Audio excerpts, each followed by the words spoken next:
bum bum bidi bum bing bidi bum bum bidi bum. Bienvenidos todos a una emisión más de nuestro programa Ser Maestros, Historias de la Identidad Profesional, programa de la Universidad Pedagógica Nacional. El día de hoy contamos con la presencia de la maestra Guadalupe Bonfil Castro en este programa que hemos denominado Un siglo de educación en México. Con la maestra Guadalupe Bonfil Castro tenemos una interesante trayectoria, ya que por un lado tuvo como base su propia familia, por otro lado ella maestra normalista, maestra de educación primaria, también maestra de secundaria, directora de la escuela secundaria Manuel Bartolomé Cosío, también conocida como Escuela Nueva, y académica de la Universidad Pedagógica Nacional. Bienvenidas, maestra Guadalupe, el día de hoy a nuestro programa. Y bueno, pues vamos a dar inicio precisamente en esta primera parte de nuestro programa a hablar sobre su propia formación docente, platicando con usted, maestra. Su formación docente tiene un origen muy arraigado en, digamos, la tradición familiar, es decir, sus abuelos, sus padres, sus hermanos fueron docentes, y eso también influyó determinantemente para que usted escogiera esta profesión como parte de su propia vida. ¿Pudiera comentar precisamente de ello, maestra, sí, de su familia? Sí, realmente cuando me invitaste y hablamos un poco sobre la familia, sobre el ambiente en que me crié, cómo influyó esto en mi formación, pues tuve que mover muchas cosas de mi vida y revisarlas, porque simplemente las viví. Nunca fueron como influencias muy trascendentes, según yo, pero sí mi abuelo paterno y mi abuela materna fueron maestros rurales en la época de la Revolución, sí. Con anécdotas muy especiales de pago de sueldos de 3 meses que les servían para comprar pan para un día. Mi abuela paterna es una indígena otomí, pero que sabía leer y escribir. Y mi abuelo paterno era médico cirujano. A mi abuelo paterno no lo conocía. Mi familia era como una familia muy reducida. En mi ambiente era mi familia, mi escuela, la villa donde radicábamos, y con una vida muy cotidiana, muy sencilla. Mi madre jugaba mucho con nosotros, jugaba serpientes, escaleras, barajas, nos contaba anécdotas de su vida, nos cantaba cuando guisaba, nos decía adivinanzas. Entonces, como que el lenguaje que aprendimos a manejar fue muy rico, pero mi mundo era chiquito.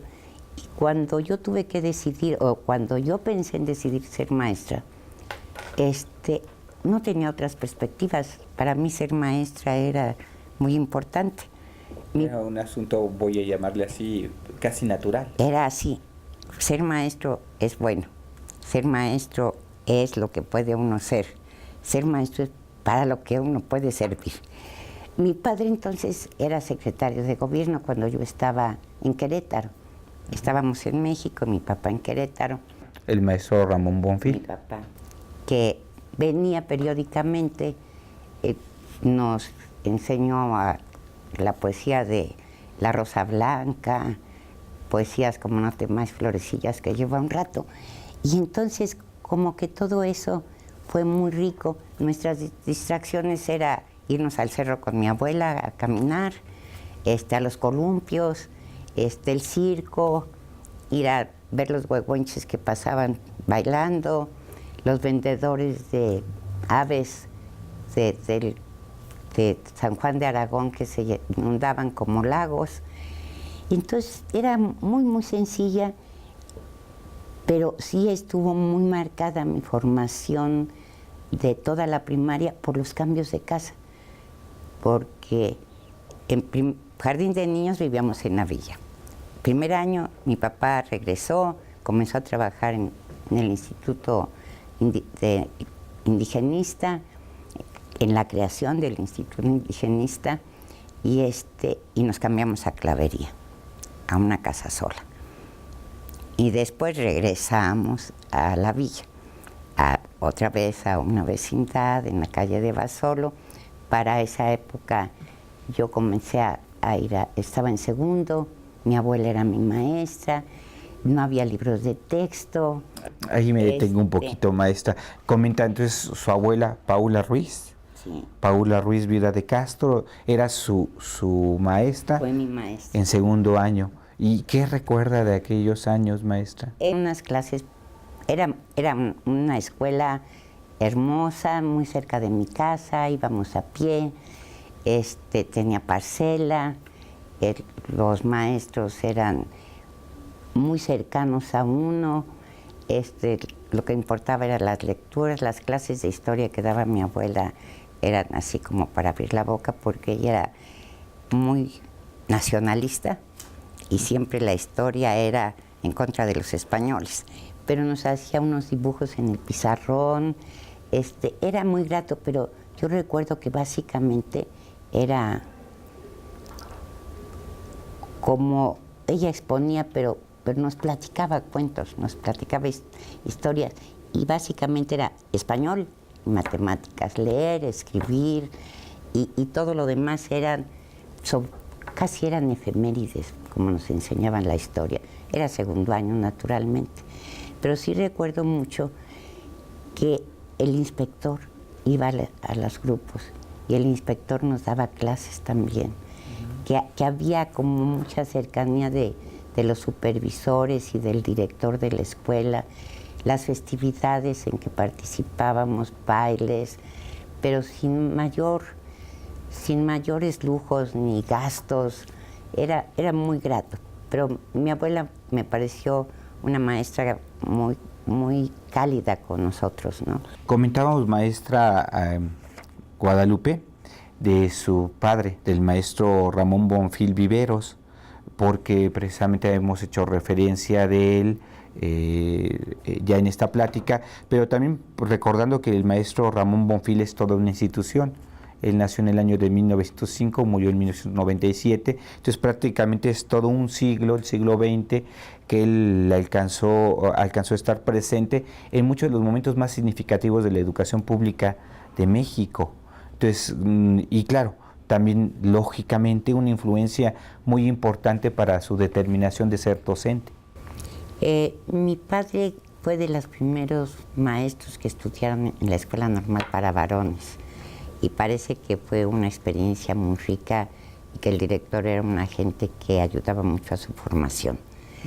Pero por participar en apoyo a unos maestros, no les dieron plaza, y entonces se tuvo que ir a Sonora con un grupo de compañeros a los que el gobernador les ofreció contratarlos. Antes había trabajado en una escuela nocturna cuando estaba en sexto año.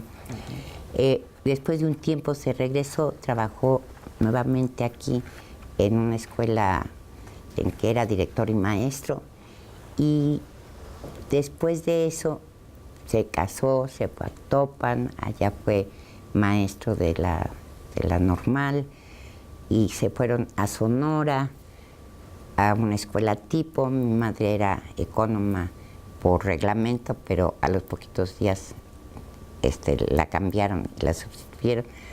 Yo creo que en eso era un poco, mi papá no quería que mi mamá trabajara, ¿no?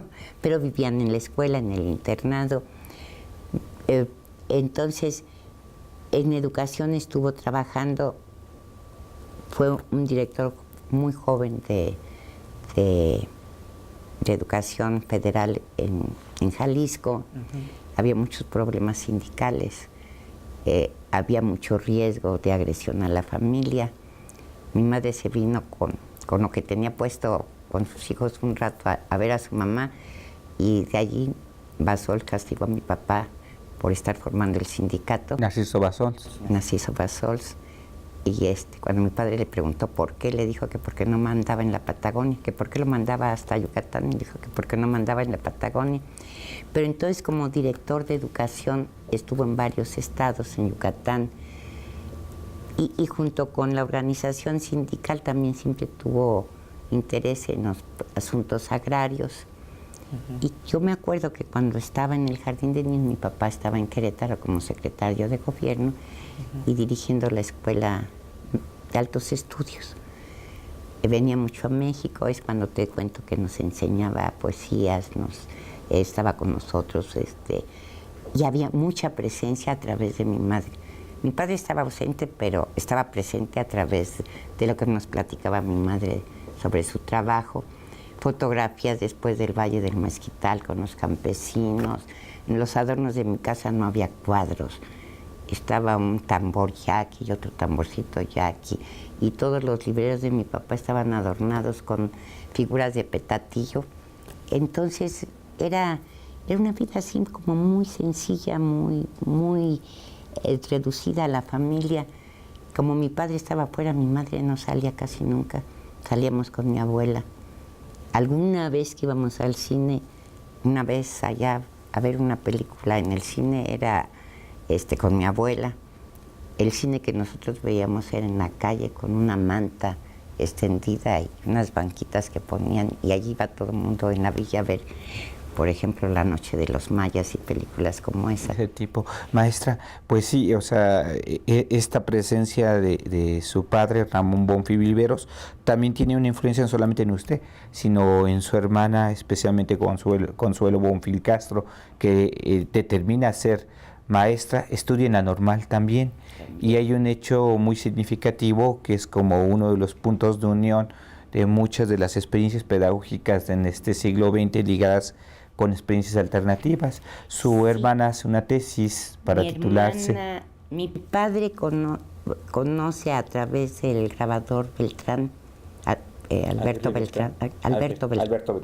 Beltrán, los grabados y el trabajo que hacen los niños en San Andrés. Le parece que es una cosa muy interesante. Trabajan con residuos de linoleum, con varillas de paraguas, son sus gubias, y le platica de la experiencia que está viendo en San Andrés. Mi padre habla con Chelo, le dice que si no quiere ir a conocer y hacer su tesis sobre esta técnica, y se van un periodo un poquito largo, mi mamá y Chelo, a San Andrés Tuxtla. Allí está trabajando con el maestro Redondo, conoce todo lo que hace. Ya para ese momento el maestro ya no trabajaba debajo de un árbol, ya tenía un aula y contribuyen a que Chelo haga su tesis sobre la técnica Freinet, a que nazca una amistad muy cercana con el maestro Patricio Redondo. Estamos hablando por los años 50 más o menos, aproximadamente. Como 50, porque mi hermana se recibe en 52. Sí, y esto que usted comenta, que le interrumpí, entonces se establece una relación muy estrecha entre su familia y con el maestro Patricio Redondo. El maestro Patricio viene sobre todo en las Navidades a comer los buñuelos que hacíamos, porque no me acuerdo cómo les llamaba. Mi hermana Licha oye toda la historia de la República Española a través del maestro Patricio, y eso la hace tener toda una posición política. ¿Alicia? Alicia, sí. Alicia Bonfil. Bueno, para ella era así. Patricio era, y la guerra y la República Española eran la misma cosa. Y era muy chiquita, ¿no? Pero a través de eso es que conocemos y vivimos la escuela activa, a través de lo que Patricio hacía llegar cada vez que venía, todos los cuadernillos que se producían en la escuela. Por un lado, lo que escribe su hermana, lo que investiga, porque bueno, tengo entendido hasta el momento, no tengo otro documento que conozca, que es el primer tesis que se hace referencia sobre la experiencia Freinet en México, 1950 y tantos. Y junto con Patricio hacen el primer enlace vía telefónica de la escuela de Patricio con las escuelas en Francia. Y continúa la amistad hasta la muerte de Patricio. De hecho, mi hermana quería irse a trabajar con él, y como todavía era muy joven, mi padre le dijo que no. Y Patricio propuso que mi hermana pequeña se fuera a hacer la primaria allá, pero también mi padre dijo que era más importante una familia que una escuela. Y, bueno, y otro hecho ya también de su familia, su hermano, que también es educador en cierta forma, el maestro Ramón Bofill Batalla, antropólogo él. De hecho, si vemos a todos mis hermanos, independientemente de las carreras de la profesión que eligieron, todos han sido docentes. Mi hermana Alicia estudió matemáticas y fue maestra del CCH. Aparte de haber trabajado en la Comisión de Energía Nuclear, etcétera, etcétera, su vida fue la docencia. Mi hermano Ramón, que todavía vive, es arquitecto y es restaurador y trabaja todavía a la fecha. No, Ramón, el arquitecto, trabaja como restaurador. Pero es Ramón Bonfil Castro. María Bonfil Castro. Y su otro hermano era Guillermo Bonfil Batalla. Entonces Guillermo es antropólogo y él trabajaba en la ENA y en todo lo que fuera Escuela de Antropología y montó el Museo de las Culturas Populares y dirigió el Museo de ¿cómo se llama? El Museo de Antropología. De antropología. ¿No? Muy bien, maestra. Entonces, bueno, ya usted se matricula en la Escuela Normal de Maestros y inician sus primeros años allá por el año de 1952 como docente en un grupo en Distrito Federal. De mi experiencia en las primarias, ahora que revisaba contigo, lo que te puedo decir es que había una tónica una constante. Todo el tiempo estábamos cambiándonos de casa. Ajá. Hice primer año en una escuela, segundo año en otra escuela, tercer año en otra escuela, cuarto y quinto en otra escuela y sexto año en otra escuela. Todo eso porque nos cambiábamos de casa por los trabajos de mi papá, por las posibilidades de... Y ese cambio constante yo creo que fue importante porque uno tenía que adaptarse a las nuevas condiciones. Cuando yo ingreso a la Normal, creo que también me tocaron cosas muy particulares, como que se estaba construyendo la escuela, la torre y la nueva escuela. Y entonces un año estuvimos normalitas, el otro año íbamos a que nos dieran tarea y a los 8 días regresar y a trabajar por equipo, a conocer las casas de las compañeras donde trabajábamos. Y yo reviso y encuentro que en la primaria, pues, por ejemplo, las maestras de cuarto y quinto año fueron maestras con las que aprendí a resolver problemas, como que nos hicieron pensar en cómo resolver los problemas, ¿no? La escuela era muy enriquecedora en que nos atendía en todos los aspectos. No teníamos clase de deportes, pero siempre había ejercicios bailables, etcétera. Siempre había cómo hablar en público, en las ceremonias, etcétera. Pero cuando llego a la Normal, me llama la atención ahora que reviso que a mí me interesaban más materias como economía política, como porque nos la dieron en un curso intensivo, como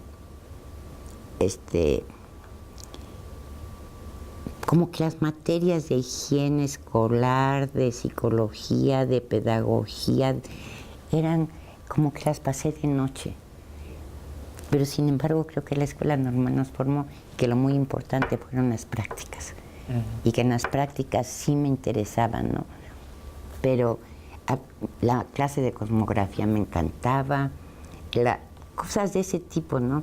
Y me importaba mucho hacer deporte y fue el vivir la adolescencia de una manera muy grata. Perdón, maestra, creo que yo me adelanté un poquito porque le preguntaba sobre los primeros años de su trabajo como docente, ya en Distrito Federal, 1952. 1952. Ajá. Mi primera plaza me mandaron a las orillas. Fui a conocer la escuela y me llamaron para decirme que no, que se habían equivocado en la distribución de plazas. Y total, terminé trabajando con un sexto año de muchachas mucho más grandes que yo en la calle de Peralvillo. se inundó, era una casa vieja, se inundó de aguas negras y entonces trabajábamos en Tepito en una casa, cada quien con un grupo. La gente de Tepito como muy protectora de uno como maestro, ¿no? Fue una experiencia en que otra vez uno estaba acostumbrado a que le daban un programa, hacía su planecito con metas inmediatas, tema, actividades y materiales. Pero era, pues a querer uno mete su cuchara y hace cosas que se le ocurren. Trabajé muy a gusto, pero sí era como muy fuerte que mis alumnas fueran más grandes que yo, ¿no? Esos primeros años son como este conocimiento ya de manera más directa de la escuela, de conocer sus circunstancias, sus dificultades, los problemas, la relación con los padres, con la comunidad. Por ejemplo, en ese caso, había una alumna a la que no iba a pasar años y la directora habló conmigo, mira, esta chica tiene tantos años, no eran más grandes que yo, parecían más grandes por cómo se vestían, porque estaban dentro de la edad escolar, ya no va a seguir estudiando, que tenga su certificado, que pueda trabajar en algo, y al año siguiente va su mamá y me dice, es que fulanita sí entró a la secundaria. Bueno, pues es que la evaluación que uno hace tal vez no es lo adecuada, o los chicos dan un salto de repente, y entonces esa chica pues tuvo su certificado porque ya no iba a estudiar, pero decisiones de ese tipo a las que se enfrenta uno, que cuando es estudiante no se imagina que tiene que tomar. Luego trabajé en la escuela Marian Mazuela, acá en la colonia Nativitas, hasta el momento en que me casé, me fui a Uruapan, dejé de trabajar 3 años, conocí toda la sierra trabajando en los pueblos con mi esposo, que era arquitecto y que trabajaba en una cosa de comunitaria. Y luego reingresé al servicio en Uruapan a primero a sexto año y luego con primer año. Y allí fue una de las experiencias más increíbles porque ya había libros de texto. Pero yo dije, voy a trabajar con el método natural. ¿Y qué era el método natural? ¿Quién sabe?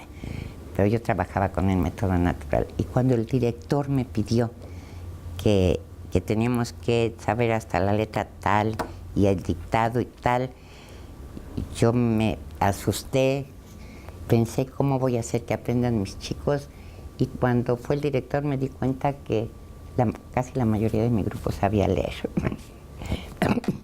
Pero en las noches soñaba y fui y compré el método de Torres Quintero y los puse a aprenderse las letras que me faltaban, porque al director lo que le importaba es que siguiéramos el paso. Eso era por el año de 1962, 1963, cuando me comenta de esta experiencia allí en Uruapan, ¿no? Interesante esta parte que usted precisamente va comentando, porque el director tenía un estilo muy rígido. Sí, era un militarzote así, y nosotros teníamos que ir en la letra tal. Pero pues mis alumnos ya sabían leer, pero no se sabían todas las letras que se debían saber. Y también en eso la experiencia fue como un poco preocupante. A un chico le daba yo sus libros y se los llevaba y regresaba sin libros. Eran alumnos que venían del pueblo de San Juan Nuevo, que estaba pegaditito a Uruapan, hasta que me enteré que su papá, que la mayor parte de los de la población eran sinarquistas, y el papá de este chico le quemaba los libros. Entonces tuve que detener los libros en el aula para que los pudieran utilizar, ¿no? Sí, experiencias muy interesantes que van ligadas con los momentos. De libros, me interesa comentarte algo. Me preguntabas en algún momento qué libros llevaba yo en la primaria. En realidad, en primer año, el método Torres Quintero y un libro de lectura de la época socialista con unos grabados preciosos que me impresionaban. Después tuve el libro Poco a Poco y después el libro Adelante de lectura. En cuarto y quinto no me acuerdo, pero en sexto teníamos Corazón Diario de un Niño. Y no teníamos libros de texto. Yo creo que los maestros seguían enseñándonos a través de pláticas, conversaciones. Si acaso en sexto año había unos cuadernillos de reglas ortográficas y reglas de gramática que un maestro llevaba, que él producía y que los llevaba a la escuela a vender, y algún auxiliar de una cartografía, pero todo lo hacía el maestro, todo lo tenía que crear sus materiales el maestro, ¿no? Pero mucho énfasis en la lectura. El trabajo de la lectura. Bueno, esto fue en Uruapan especialmente. Posteriormente regresa al Distrito Federal y continúa trabajando como maestra de educación primaria. Antes de venirme de Uruapan, me inscribí en la Normal Superior en los cursos intensivos, sí, en la carrera de psicología en la rama de orientación educativa y vocacional. Sí. Entonces trabajaba en la mañana, trabajé en la Escuela María Curie, donde era increíble y precioso que la directora me dieron un sexto año y le pedí que me prestara la fotografía de María Curie para enseñársela a mis alumnos y para que supieran quién era María Curie, y no me quería prestar la foto. Entonces me enteré que la bodega de la escuela estaba llena de microscopios, mimeógrafo y una serie de materiales que la embajada regaló a la escuela. ¿La embajada francesa? La embajada francesa, no. La embajada, no es la francesa. ¿No? Ella no era francesa. Era la embajada, pero ahorita, espérate, porque se me olvidó de qué país era. Pero total, que le regalaban todo eso, no se podía usar, sí, para que no se echara a perder. Después allí tuve un primer año y como ya estaba yo en la Normal Superior en los cursos regulares, trabajé muy a gusto con primer año, pero se me ocurrió que aplicáramos la prueba Goodenough o del cuerpo humano, para ver los índices de madurez y reorganizáramos los grupos de primer año para mayor atención a los que estaban reprobados por segunda vez, etc. Lo hicimos y el resultado fue fatal, porque una chica que conmigo ya era su tercer año en primero, había dejado de robar, estaba interesada, estaba aprendiendo. A la hora que los separamos y los más atrasados se fueron con la maestra que se suponía que era mejor, volvió a robar, volvió a no hacer nada. Entonces tuvimos que regresarlos a sus salones y nos dimos cuenta de lo importante que era la relación de los alumnos con el maestro, ¿no? Ese es un pequeño detalle, pero cómo va mostrando a veces que no solamente son las argumentaciones científicas o la planificación lo único que puede tomarse como base para determinar algún criterio educativo. Y sobre todo para reorganizar y redistribuir los grupos cuando los chicos ya tienen una liga con su maestro, ¿no? Ya encontraron qué hacer. De esa chica su mamá me decía al principio, es que quiso con Carmen porque se pasa las noches viendo al cielo, está muy entusiasmada y hace dibujitos. Pues estábamos haciendo el calendario lunar, lo estábamos registrando y les encargué que vieran el cielo y a ella le pareció maravilloso y llegaba todos los días a su casa a hacer la tarea, ¿no? Entonces cuando la cambiaron de maestra, pues volvió a las andadas, ¿no? Entonces sí es muy importante eso. De esta experiencia, bueno, está la Marie Curie, que fue una de las escuelas en donde precisamente usted trabajó. ¿Qué otras escuelas precisamente son de este periodo de los años 60, donde laboró como maestro de primaria? Pues después de regresar, estuve en la escuela de Contreras, ahorita te digo el nombre, también con primer año, y luego estuve en una escuela vespertina de Portales, porque ya había yo terminado la carrera, estaba como orientadora en la secundaria 80 en la mañana. Sí. Eso como fue en 1966, cuando estuvo como orientadora en la secundaria 80. Sí, 1966, maestro, sí. Sí. Sí. Luego, al mismo tiempo, daba orientación educativa y vocacional en la Manuel Acosta, que fue cuando estuve observando la escuela de Chela y Pepe. Ahí podríamos precisamente hacerle un paréntesis, es decir, precisamente ya a partir de su formación como psicóloga, egresada de la Normal Superior, orientadora. Ya tiene a cargo un grupo de formador de docentes en la Manuel Acosta. Trabajar en la Manuel Acosta en observación escolar, pero soy orientadora, trabajo en la mañana allí, llevo a observar a mis alumnas y en la tarde trabajo en una vespertina de San Simón, con primer año también.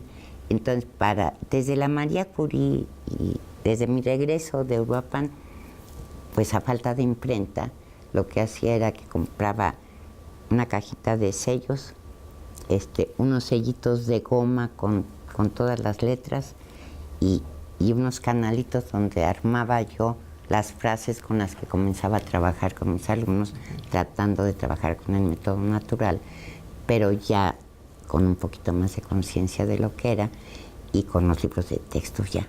¿Qué le llama la atención cuando hacen las observaciones en la escuela de la maestra Graciela González y el maestro José de Tapia? Bueno, en principio desde el mobiliario. Ya tienen mesas para que trabajen, ya no son mesabancas. Casi siempre estaban dispuestas en semicírculo y el maestro en el centro, pero los trabajos que hacían. Y en uno de los grupos que observamos había un chico que después fue nuestro alumno en la secundaria, que había tenido muchos problemas y venía de una escuela particular donde era muy castigado, muy sancionado y tal. Y llegábamos y todo el grupo trabajaba, se organizaban las actividades, y él estaba calladito, tocando su violín. Todo el tiempo estaba tocando un violín imaginario. Y nos tocó ver el momento en que ese chico dejó de tocar el violín y se incorporó al trabajo. Pero Chela no lo obligaba. Él estaba allí de espectador, pero tocando su violín. Hasta que yo creo que se sintió parte del grupo, se sintió interesado en trabajar y trabajó, ¿no? Pero era increíble. Y entonces fue cuando comenzaron las juntas para la creación de la escuela. Sí, este momento es importante porque esas observaciones dan pauta a establecer vínculos con padres de familia de la Escuela Manuel Bartolomé, con los maestros Graciela, con el maestro José de Tapia. A Chela y a Pepe ya los conocíamos a través de su intento de crear la escuela, y porque además Chela era amiga de mi hermana Consuelo, conocida. Entonces como que había cercanía, ¿no? Y por eso fui a esa escuela. Bueno, y ahora hablemos precisamente de la secundaria. Inicialmente la secundaria, fundada en 1967, tuvo como nombre Escuela Secundaria Técnica Manuel Bartolomé Cosío. Sí. Sí. Lo interesante de esta escuela es que realmente se creó por el interés de las personas en tener continuidad con la educación activa, ¿no? Eran padres de familia, Juan Manuel Gutiérrez Vázquez, Manuel Servín, Fernanda Navarro, que dio educación cívica, era hermana de un niño de la Bartolomé, Rosita Tucen era madre de familia y dio la clase de inglés, pero además con sus relaciones con otras personas como Claude, que trabajaba en el Instituto de Física y que tenía mucho interés en saber por qué los chavos llegaban con tan mala formación a la profesional. Si me dejas ver los nombres, yo te digo algunas otras cosas. Solamente el maestro Ignacio Robles, Enrique Alcalá, que daba educación física, el Cepeda Novel o el maestro de tecnología, eran personas que fueron como invitadas, pero que no sabían mucho de la escuela activa, que no habían vivido en relación con esto, ¿no? También la maestra Lina Odena, que es etnóloga y que dio geografía, era madre de familia, Julia Jiménez Alarcón, que dio historia, y junto a este grupo de docentes, que solamente 4 cobraban sueldo y todos los demás trabajaban gratuitamente, y como yo estaba de tiempo casi completo también cobraba, pero sueldos muy pequeñitos. alrededor de nosotros estaban los padres del patronato de la primaria, que estaban muy, muy cercanos, apoyando en todo.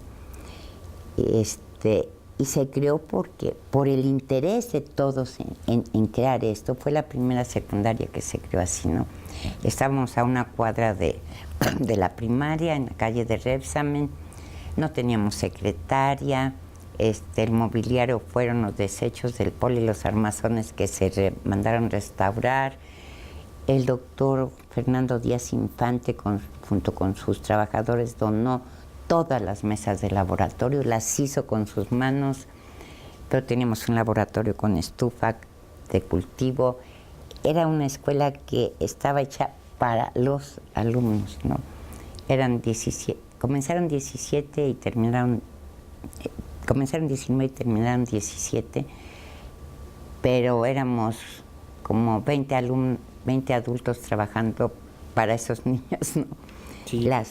Las juntas de consejo eran constantes, siempre discutíamos lo que habría que hacer, y en esas condiciones tuvimos 2 años. Chela y Pepe eran asesores.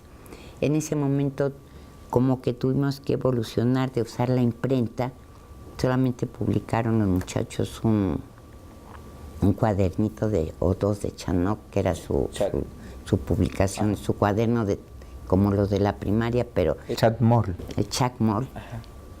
Tuvimos que cambiar al uso del mimeógrafo porque sus textos eran más amplios, tenían más inquietudes.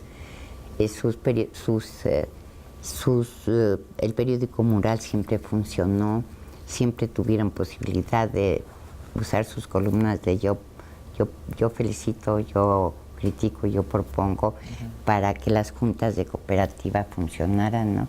Lo más importante era en la vida esa discusión que se daba en las juntas de cooperativa, que realmente estaba en manos de los alumnos con algún asesor. Las juntas de consejo eran indiscutiblemente necesarias y formadoras para todos.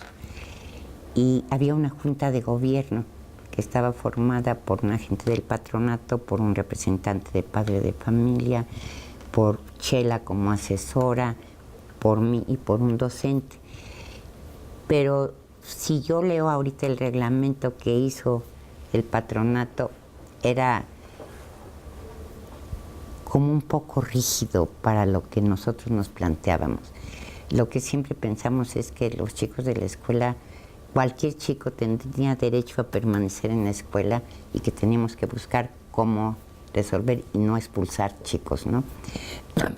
En ese año se dieron de baja 2, una niña porque se fue del país y uno de los chicos que tuvo problemas muy serios y su papá decidió sacarlo de la escuela, pero no, la expulsión era como entonces, ¿para qué trabajas como maestro, no? Esa la escuela intentaba ir constituyendo ser un espacio, una experiencia pedagógica diferente a lo que comúnmente se observaba en escuelas privadas y públicas de los años, finales de los años 60. Sí, y yo creo que este tipo de escuelas fructificó en esos momentos por todo el movimiento democrático, de democratización que existía en el país y porque nos fuimos encontrando. Coincidió, ¿verdad? O sea, la escuela se funda en el 67, sí. Ahí también está el 68, el movimiento estudiantil, y que en cierta manera uno de los elementos esenciales es precisamente todo este cuestionamiento a ciertas formas rígidas de la educación ligadas e identificadas con el autoritarismo, y que entonces empieza a aparecer, empieza a tener una presencia más importante el asunto de las escuelas activas. Sí. Por cierto, porque cambian el nombre de la escuela, o sea, de pasar de la escuela secundaria Manuel Bartolomé Cosío casi durante 4 años, después se cambia a escuela secundaria técnica, la escuela nueva. Escuela nueva. Esto fue un poco un problema de, ¿qué diremos? Más de tipo administrativo y de legal. La escuela era creada por el patronato de la escuela primaria. En estricto ellos eran los propietarios. Con esta junta de gobierno que con el tiempo nos dimos cuenta que no podía funcionar la escuela porque no podíamos garantizar que siguiera dentro de los lineamientos que nos habíamos planteado de la atención son los chicos, la estructura tiene que avanzar siempre para favorecer que sean ellos los actores de su aprendizaje y no los maestros, y no reglas de uniformes rígidos o no rigidez en la organización de la escuela. Esta participación en la cooperativa era algo democrático. Entonces, para garantizar eso, se pensó que la escuela no podía estar bajo ese régimen, y entonces se pensó en que la cedían a los maestros fundadores que todavía trabajábamos en la escuela. Y se hizo todo el trámite. Coincidió con que por alguna razón muy importante no recibimos a un chico de la escuela Bartolomé para poder sanear su relación con otro compañerito, y entonces Pepe nos pidió que cambiáramos el nombre de la escuela. Y nos fue cedida a una asociación que se llamó Renovación Educativa, que se fundó para ese propósito en 1971.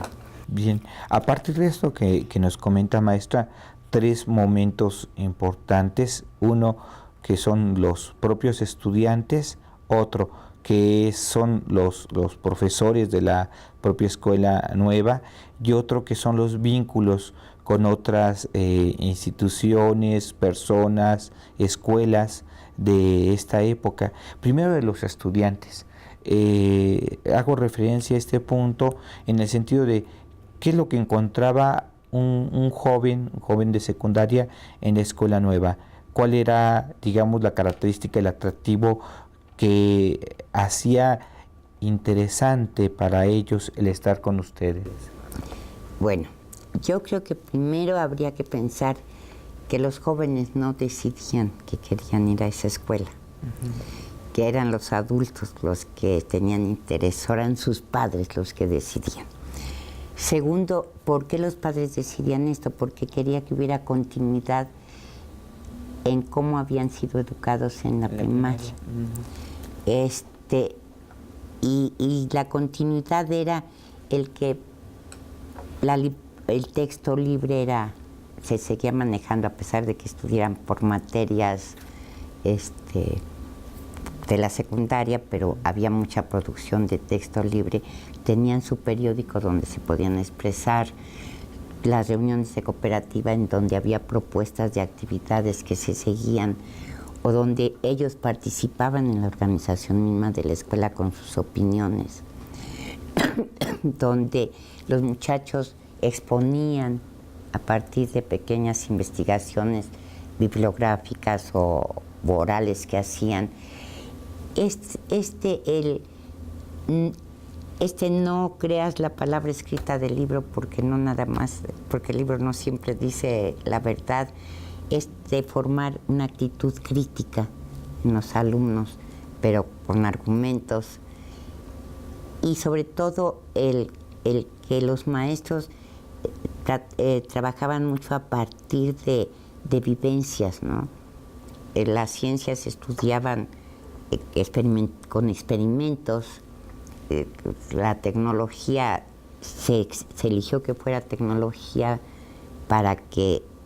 tecnológica la escuela, para que se viera que la ciencia tenía una aplicación.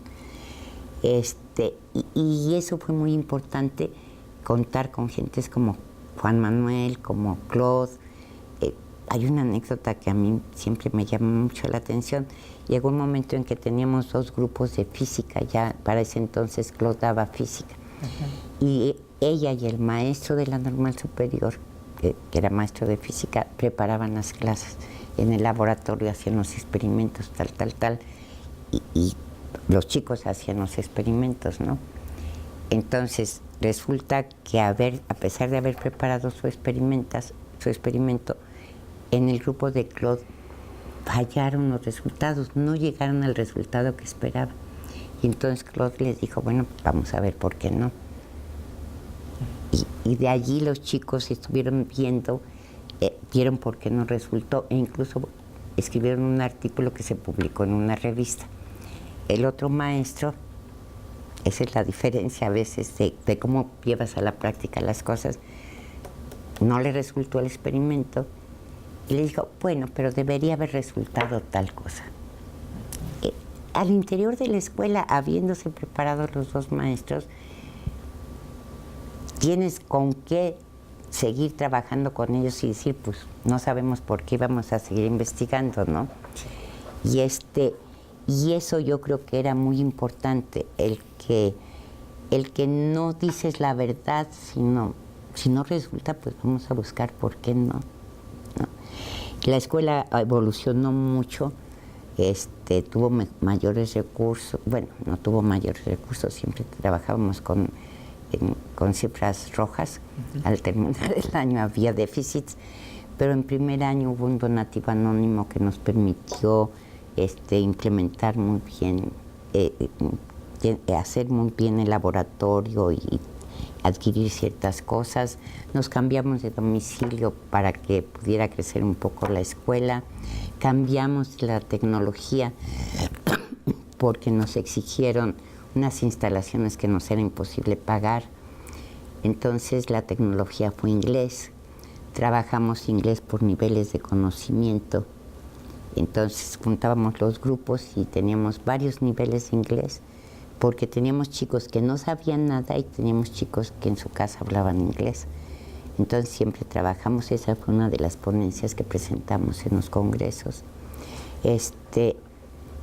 Desde siempre, desde el primer año, me acuerdo que vino algún sudamericano, yo creo que chileno, a platicar con nosotros durante un consejo, y Lina le decía que la clase de geografía era activa y era así, era así. Le dijo, entonces ustedes, si quieren que conozcan el sistema montañoso, se suben en un avión con los muchachos y los llevan a recorrer el sistema montañoso, porque ella decía, es que queremos que conozcan directamente, entonces siempre tratamos de salir de excursión con ellos. En primer año, un entomólogo del Poli, amigo de Juan Manuel, nos llevó a recolectar escarabajos y a ver cómo era la vida de los escarabajos. Y a partir de entonces tuvimos siempre excursiones de 2 días y 1 noche con primero, de 3 días y 2 noches con segundo para acampar, y con tercer año nos íbamos 8 días. 8 días con un maestro por cada 4 alumnos en una habitación de un hotel baratísimo, pero recorrimos muchos lugares del país con experiencias muy ricas. Sí. Y lo más importante de esas excursiones fue la del eclipse solar de los 70. Organizamos la excursión con todititos los alumnos, los padres de familia que quisieran ir, los hermanitos que quisieran ir, y nos fuimos a presenciar el eclipse solar. Para ese entonces, la esposa de Juan Manuel era la maestra de matemáticas, pero le gustaba mucho la astronomía. Se fue a ubicar el lugar donde podíamos estar, arreglamos el hotel y viajamos con toda la seguridad. El eclipse solar fue un espectáculo increíble, fue motivo de que los chicos organizaran todo, porque cada excursión era una cosa de organización de ellos, orientados por nosotros, pero había que tener propósitos, qué materiales tenían, qué tenían que hacer, cómo iban a estar organizados los equipos. Y verdaderamente fue una experiencia maravillosa, porque iban los hermanitos de 5 años, de 7 añitos, ¿no? Y otros hermanos mayores los cuidaron en la noche. Era la colaboración de todos, ¿no? Aquí muy importante, porque digamos que fue como una de las características de la escuela en este punto de las excursiones, y bueno, constantemente en las referencias al conocimiento, sí, ¿no? Digamos como un punto de partida que iba precisamente estrechamente ligado con las necesidades de los contenidos que se iban Yo creo abordando. que partió de esto que nos decía este señor, entonces ustedes los suben a un avión y los llevan a ver desde el cielo el sistema montañoso. El punto que también quiero recuperar, además de esta experiencia, estas anécdotas con los estudiantes, con los profesores, que también están muy presentes en todo el relato que está haciendo maestra Lupita, porque, bueno, por un lado los fundadores, pero después se fueron integrando otros docentes. El periodo de la escuela fue de 1967 a 1982. ¿Y qué sucedió con esos docentes? Por un lado, ya nos comenta el perfil, muchos de ellos que eran académicos del Instituto Politécnico Nacional, de la UNAM, que tenían otras profesiones más allá de la docencia, pero que precisamente esas profesiones dieron pauta para poderlos integrar en una secundaria. ¿Y qué pasó? Te diré que eso fue muy importante. Yo recuerdo que en las discusiones de renovación o en las reuniones de renovación siempre decíamos que teníamos que garantizar que la escuela formara maestros y que incluso podía ser una alternativa de formación de los maestros, para formar maestros. Pero, por ejemplo, personas como Claude fueron maestras de física desde que matemáticas en el primer año y física como hasta 2 años antes, ¿no? Pues yo creo que toda la vida hasta que se cerró la escuela, ¿no? Juan Manuel Gutiérrez trabajó muchos años y en algún momento se retiró de la escuela porque ya tenía muchos compromisos con los libros de texto, incluso en parte los libros de texto en que contribuyeron los científicos y los maestros. 70s. Ajá. Se debió a esta experiencia de la secundaria, ¿no? Porque Juan Manuel y Manuel Servín y Barrera fueron a hablar con el subsecretario, le hace el profesor Ramón Bonfil, y trabajaron sobre la posibilidad de hacer estos libros de texto, ¿no? Confluyendo especialistas con docentes.